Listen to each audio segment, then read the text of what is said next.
So without any further ado, I will kick off now with our first question. So, I mean, just reflecting upon how the year has been, or maybe the past couple of years, there's been a lot of instability, right? In terms of the market, we've seen a lot of layoffs, we've seen a lot of companies rehiring and then pausing hiring, and yeah, inflation and so much basically that's been happening in the world.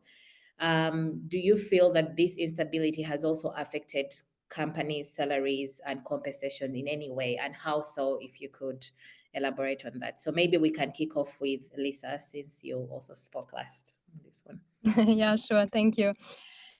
Yeah, definitely. I think I've seen a lot of changes over the last couple of months. I think one of the biggest changes is general market sensitivity, and it's this like corporations, companies need to be more sensitive.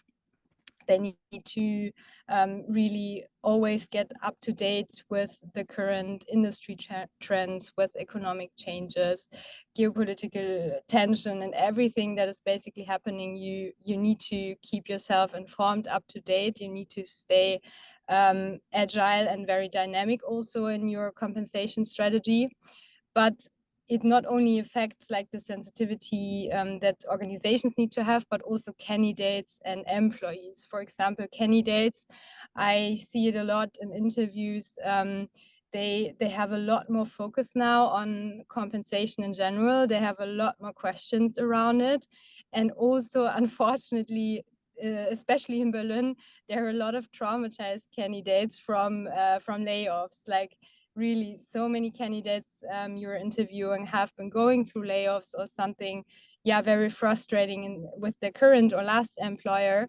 And they do have a lot of questions around this, and they do want more security. But then also internally with our employees, we get a lot more questions around compensations. You really need to focus on a strong communication, but also a strong compensation philosophy. So you really need to have your compensation strategy right.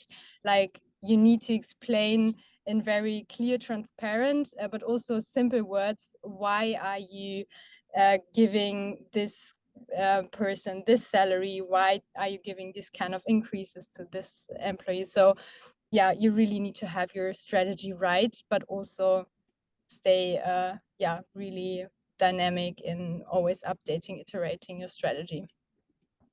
Nice. Actually, that's a really good point on the candidate side. We've also noticed it as well in Accelerate that, of course, candidates are asking for more transparency around salaries. I also read somewhere that also the German government, I think moving into the new year, it also requires this more transparency around salaries as well to close this gender pay gap. But it's such an interesting conversation as well that's happening a lot more in interviews that we've also noticed. So that's a really good point there. 100%. Virgil, any thoughts on this as well? Well, I think to Lisa's point, yes, I think it has affected the compensation structure, but not necessarily in the way people envisioned a year ago. If you remember a year ago, if we really zoom on the startup and scale up like VC-backed environment, we had a market pressure, which was lack of funding. I mean, a lot less funding around, a lot less amounts, a lot more layoff. And I think there was a few people being like, it's going to be open season, like we might not to increase everyone. I have candidates flowing at my doors, everyone will be laying off and so on. So salaries will not even rise, will probably decline and so on. That didn't happen. Why it didn't happen? Because we had an opposite force, which was inflation and cost of living crisis last year, which drove a lot of employees, and I'd love to get Kay and Lisa's feedback on that, but drove a lot of employees to be like, hey, inflation is like 8, 9, 10%. You won't tell me that I get 0% because the market is not doing well. Like if not, I'm going to leave and I'm going to get a job somewhere. Because the reality is, yes, there was more layoff. Yes, there was less jobs, but in most roles, especially in tech roles, there's still high demand, and there's still demand for like tech workers, and most of the skilled workers were employed, right? So I think what has been happening is, yes, salaries increases have been, like, they're not increasing as much as they used to. Even in some roles, they're probably flatlining or potentially even decreasing, right? But very few roles, and overall it's more like of a softer increase than like a general decline and increase that people expected. And I think one point I'd like to add is, because it's a misconception that layoff equals no salary increases.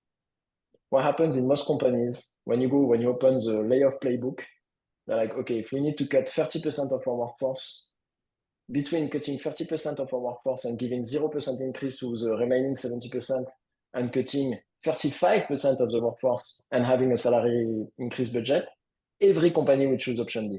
So that's why last year, and even this year, even in companies that have been doing layoff, there are salary increases budgets. So their salaries are being increased in the vast majority of companies.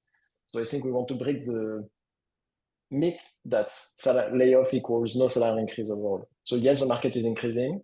And when we focus on cash at a slower rate than you used to, but it's still increasing on average, it's still very much increasing in the tech roles and some high demand roles. Virgil, also just to clarify a follow-up question on that. So would you say that the inflation has led to salaries increasing for most companies at this point? Yes. So, and I don't want to monopolize the power there and the speech time, but what's interesting is that people have this vision of the market, and I think there's a misconception of the market is, right?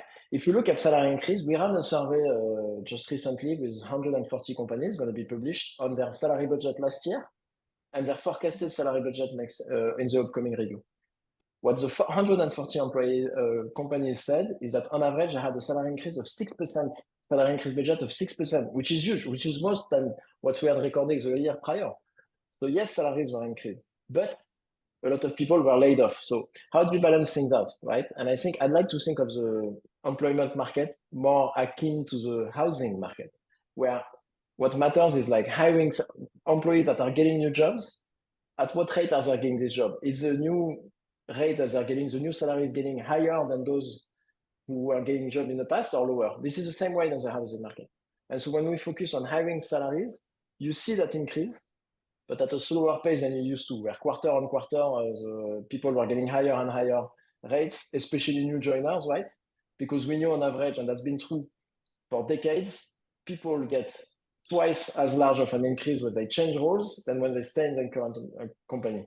It used to be the case, right? So the market is often dictated by people moving roles rather than salary increases. And then I shut up for a bit. Okay, that's an interesting perspective. Thanks so much for sharing, Virgil. Kai, do you have anything to share from your experience as well on this? Yes, I think actually both Lisa and Virgil brought out very, very good points and absolutely relevant, right? You need to know your reward strategy, as Lisa mentioned. And I think there it's not only about the cash compensation, which oftentimes I think companies get wrong, that they focus a lot on the cash and matching the market cash. But this is so much more, right? It's not even just your cash and equity and benefits, but it's also what do you offer as a company, what are your values, what's your culture, what are your development possibilities, and all that. So I think that importance of that is even more accelerated than ever, right? You need to get all the pieces right in order to get the talent and keep the talent. So you need to work with all of those elements. But the other bit, yes, what also Virgil, I think, discussed and shared is that you need to also understand that who is your talent. So who do you want to attract? Who are your key people? Because the salary changes are still happening, and you just need to choose where you put your money and where do you want to invest.